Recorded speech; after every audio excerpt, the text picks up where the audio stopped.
আইদা বারে আমি আসসালামু আলাইকুম, কেমন আছেন বারে? সেই ঘুরতে ঘুরতে টুকটুক করে চালানো বারে আমাদের মান্নার দিকে আসে। সেই সুন্দর পরিবেশটা দেখে আমার মনটা হেরে গেল কুত্তা। এই মান্নার দিকে আসলে যেত সুন্দর হাওয়া বাতাস বেসিন 70 বছরের বুড়ি যুবতী হয়ে উঠবে।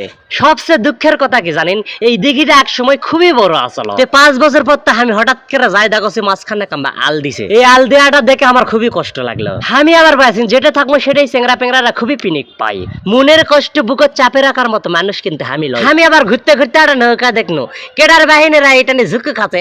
আমি আবার মিস করবো কিংকাকের হয় এই কয়ে কেডার বাহিনী গুলাক নামে দিয়ে আমি টুস করে উঠনো। সেই বিসমিল্লাহ করতে না করতে আমি লাফে উঠনো পারে।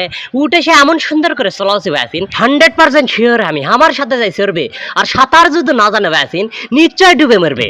আমার সাথে দুইজন আছে ব্যাসিন, আমি কজে কি সর সেই সরবে না লাস্টে 10 টাকা করে দিবাস আছি, তাও সরবে না। তাহলে কি বিশ্বাস আমার উপর আছে, তাহলে হিসাব করো। সেই করে আমি নৌকার কাল্লা ঘোরাছি আর নৌকা কাম্বা যাচ্ছে আর একটা নেই। যাই কোবারে আমি মাঝখান থেকে যে ধারাত আবার লেয়ানো আমাকে নোবেল দেওয়া উচিত। তো আখরে যারা আসেন নেবে আসেন জয়পুরহাট জেলা বিলের ঘাটাত মান্নার দিকে চলে আসো। প্রতিটা সিঙ্গেল ভাইয়াকে আমি কয়ে দেই প্রেমিকা ক্লিয়া লেবে আসেন মাঝে কিন্তু আমি থাকবো পারে হামা কানো তা নাই।